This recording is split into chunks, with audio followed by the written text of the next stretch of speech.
El narcotráfico es un mundo sumido en sombras, donde la muerte acecha en cada esquina y la violencia es la moneda de cambio. Ser un capo en este universo no es garantía de longevidad ni de tranquilidad. Quienes se elevan a las cimas de este mundo, como lo hizo Pablo Escobar, lo hacen a costa de sus almas, sabiendo que cualquier día podrían perderlo todo. Su poder, su libertad e incluso su vida. Escobar, el infame patrón, es un ejemplo vivo de esta paradoja mortal. A pesar de que en su apogeo logró dominar un imperio que abarcaba el 80% del comercio global de cocaína, acumulando una riqueza que Forbes estimó en $30.000 millones, su destino fue sellado el 2 de diciembre de 1993, cuando cayó abatido en una operación militar en su propia tierra. La muerte de Escobar marcó el fin de una era, pero también dejó una estela de misterios y riquezas enterradas. Su fortuna, aunque inmensa, no fue completamente recuperada por las autoridades.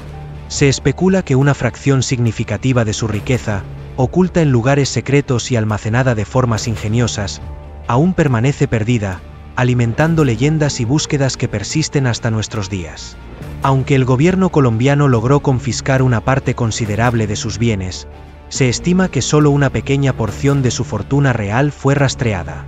El resto, millones de dólares en efectivo y otros valores, se desvanecieron en las sombras, posiblemente destruidos por el tiempo, o más románticamente, esperando ser encontrados por los audaces que se atrevan a buscar en los lugares donde Escobar escondió su tesoro. La habilidad de Escobar para ocultar su riqueza fue una parte integral de su éxito.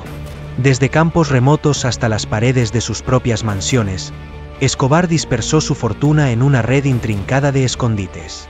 Esta red, diseñada para frustrar tanto a sus enemigos como a las autoridades, era tan compleja que incluso sus aliados más cercanos rara vez conocían la ubicación completa de sus fondos. Las historias de fajos de billetes devorados por ratas o descomponiéndose por la humedad en búnkeres subterráneos son tan solo una muestra del destino de estos recursos. Se dice que Escobar llegaba a perder cerca del 10% de sus ingresos anuales, aproximadamente $2.100 millones, debido a la destrucción o pérdida de su dinero. Sin embargo, no todo el dinero de Escobar desapareció en la oscuridad. Ocasionalmente, surgen relatos de fortunas encontradas por accidente. Un caso particularmente célebre es el de un sobrino de Escobar, quien, mientras revisaba una de las propiedades antiguas de su tío, descubrió una bolsa de plástico que contenía $18 millones en efectivo. En otro incidente, un agricultor en las afueras de Medellín, mientras cavaba una zanja en su terreno, tropezó con barriles llenos de billetes deteriorados, cuyo valor se estimó en $600 millones. Aunque el gobierno colombiano rápidamente reclamó estos fondos, estos hallazgos alimentan la leyenda de las riquezas ocultas de Escobar y sugieren que aún queda mucho por descubrir. Durante su vida, Pablo Escobar no solo fue un maestro en ocultar su fortuna, sino también un hábil manipulador del poder. Fue uno de los criminales más buscados del mundo, con una recompensa de $34 millones ofrecida por su captura. Este precio sobre su cabeza motivó a gobiernos, agencias de seguridad y cárteles rivales a unir fuerzas en su contra. Sin embargo, incluso con tantos recursos volcados en su persecución, solo se logró recuperar una fracción de sus bienes. Los activos que el gobierno no pudo confiscar fueron rápidamente tomados por grupos rivales como los Pepes y el Cártel de Cali, que lograron hacerse con una porción significativa del imperio que Escobar dejó atrás. Escobar no era solo un narcotraficante, era también un hombre con un gusto insaciable por el lujo y la ostentación. Su fortuna le permitió acumular una colección impresionante de vehículos y propiedades que hoy en día son testigos silenciosos de su decadencia y extravagancia. En su época de apogeo, se estimaba que Escobar ganaba aproximadamente $810 por segundo, una cifra tan astronómica que ni siquiera los bancos podían manejar la cantidad de efectivo que generaba. Esta sobreabundancia de dinero llevó a Escobar a invertir en una vasta gama de activos, desde vehículos de lujo hasta extensas propiedades que reflejaban su poder y estatus. Uno de los aspectos más visibles de la opulencia de Escobar era su colección de vehículos, que incluía desde coches deportivos hasta aviones privados. Su flota de vehículos era un reflejo de su estatus y poder en el mundo del narcotráfico.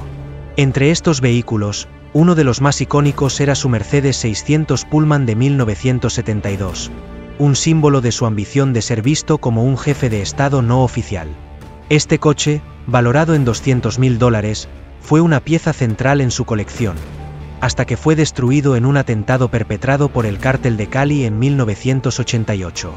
Los restos carbonizados del Mercedes, junto con otros vehículos dañados, fueron trasladados a su finca Hacienda Nápoles, donde permanecieron como un macabro recordatorio de la guerra entre los cárteles. Más allá de su colección de vehículos, Escobar era conocido por sus propiedades, cada una de las cuales contaba con un nivel de lujo que desafiaba la imaginación. Su residencia principal, el edificio Mónaco en Medellín, era un monumento a su poder. Aunque no era el edificio más grande ni el más impresionante desde el exterior, su interior estaba adornado con los más finos acabados y una opulencia que reflejaba el imperio que Escobar había construido. En 1988, el edificio sufrió un ataque por parte del Cártel de Cali, que dañó significativamente su estructura.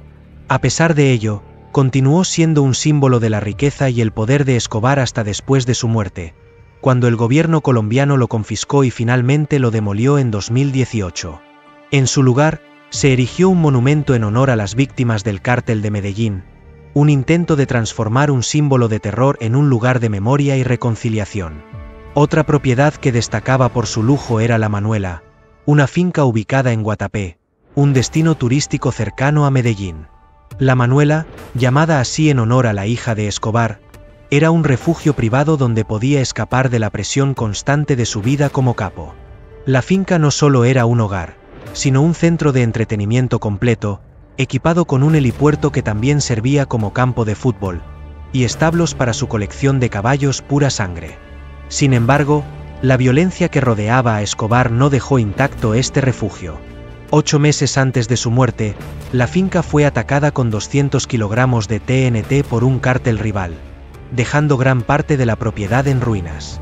Después del atentado, la finca fue abandonada, y con el tiempo, la naturaleza comenzó a reclamar lo que era suyo, convirtiendo a La Manuela en un destino para los curiosos que buscan vestigios del pasado de Escobar, y eventualmente en un campo de paintball, un destino que contrasta irónicamente con su historia pasada. Sin embargo, ninguna de las propiedades de Escobar fue tan emblemática como la Hacienda Nápoles. Situada en Puerto Triunfo, a unas 93 millas al este de Medellín, esta vasta propiedad se extendía por 77 millas cuadradas y era una muestra de la extravagancia sin límites de Escobar. La hacienda albergaba no solo su hogar, sino también un parque zoológico con animales exóticos como antílopes, elefantes, jirafas y los infames hipopótamos, que hoy en día se han convertido en un problema ecológico en la región. Además, contaba con una pista de carreras de karts, un parque de esculturas, y una colección de automóviles antiguos, todos adquiridos para el disfrute personal de Escobar y sus invitados. Tras su muerte, el gobierno colombiano confiscó la Hacienda Nápoles y la transformó en un parque temático, donde los restos de la opulencia de Escobar se han convertido en atracciones turísticas. Los animales exóticos fueron reubicados en zoológicos, aunque los hipopótamos fueron abandonados, creando una población que sigue creciendo y afectando el ecosistema local. En el Caribe colombiano, Escobar también poseía una casa isleña en Isla Grande, una de las Islas del Rosario. Esta propiedad, conocida por sus 300 habitaciones lujosamente amuebladas, era uno de los refugios más codiciados del capo. Escobar no escatimó en gastos para decorar esta casa, incluso instalando duchas de oro macizo en los baños, un testamento de su amor por el lujo desmedido. Sin embargo, como muchas de sus otras propiedades, la mansión en Isla Grande no escapó a la violencia que rodeaba su vida. Abandonada tras la muerte de Escobar, la propiedad se deterioró rápidamente, siendo invadida por la vegetación tropical y saqueada por cazadores de tesoros. Hoy en día, lo que queda de esta casa es poco más que un esqueleto de lo que una vez fue, un monumento en ruinas que atestigua la fugacidad del poder y la riqueza de Escobar. Los turistas que visitan la isla a menudo se aventuran entre las ruinas, atraídos por la historia oscura y fascinante del capo que alguna vez dominó el narcotráfico mundial. El estilo de vida de Escobar era una mezcla de megalomanía y paranoia. A medida que su imperio crecía, también lo hacía su temor a ser traicionado o capturado. Esto lo llevó a construir un intrincado sistema de seguridad en todas sus propiedades, incluyendo túneles de escape, habitaciones seguras y sistemas de vigilancia avanzados. Cada propiedad estaba protegida no solo por guardias armados, sino también por elaborados mecanismos diseñados para alertarlo de cualquier intrusión. La paranoia de Escobar no era infundada. Constantemente estaba bajo la amenaza de cárteles rivales, fuerzas del gobierno.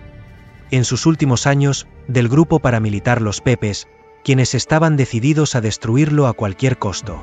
Su miedo a la captura era tal que, cuando finalmente fue acorralado en una casa modesta en Medellín, prefirió enfrentarse a las autoridades en un tiroteo que entregarse y ser encarcelado. A pesar de su reputación como uno de los hombres más peligrosos y despiadados del mundo, Escobar también cultivó una imagen pública contradictoria, presentándose como un benefactor y filántropo. Este aspecto de su personalidad fue una herramienta poderosa en su estrategia para ganarse el apoyo de los sectores más pobres de la sociedad colombiana. En las comunas de Medellín, donde el gobierno apenas tenía presencia, Escobar era visto por muchos como un Robin Hood moderno. Usó su fortuna para financiar proyectos de vivienda, construir parques y proporcionar alimentos y medicinas a los más necesitados. Entre sus obras más notables se encuentra el barrio Pablo Escobar, una comunidad de viviendas construida por el capo para familias desplazadas. Aunque estos gestos de generosidad no eran desinteresados, le ganaron una lealtad inquebrantable entre aquellos que se beneficiaron de su generosidad. Sin embargo, esta filantropía no debe interpretarse como redención, sino más bien como una táctica para consolidar su poder y asegurar su posición en la sociedad. El legado de Pablo Escobar es complejo y contradictorio. Por un lado, su nombre es sinónimo de violencia, muerte y la corrupción que floreció bajo su reinado. El narcoterrorismo que Escobar promovió sumió a Colombia en una era de caos y sufrimiento, cuyos efectos se sienten hasta hoy. Los cárteles que siguieron su modelo perpetuaron un ciclo de violencia que ha sido difícil de romper. Por otro lado, para muchos en las comunidades que ayudó, Escobar es recordado como un benefactor que trajo prosperidad y oportunidades en un momento de desesperanza. Este dualismo en su legado ha hecho que Escobar se convierta en una figura casi mítica, objeto tanto de condena como de admiración. El auge y caída de Pablo Escobar también nos ofrece una lección sobre los peligros del poder sin control y la avaricia sin límites. A pesar de su riqueza y poder, Escobar vivió sus últimos años en constante huida, acosado por enemigos visibles e invisibles, y finalmente murió solo, traicionado por aquellos en quienes confiaba. Su historia es un recordatorio de que, aunque el crimen pueda traer riquezas y poder, también trae consigo un costo inmenso, tanto para quienes lo cometen como para la sociedad en la que operan. Hoy en día, las propiedades de Escobar, desde la lujosa hacienda Nápoles hasta la abandonada mansión en Isla Grande, son testigos silenciosos de una era de excesos y violencia. Estos lugares, que alguna vez fueron símbolos de su poder y riqueza, ahora sirven como recordatorios de la fragilidad de todo lo que construyó.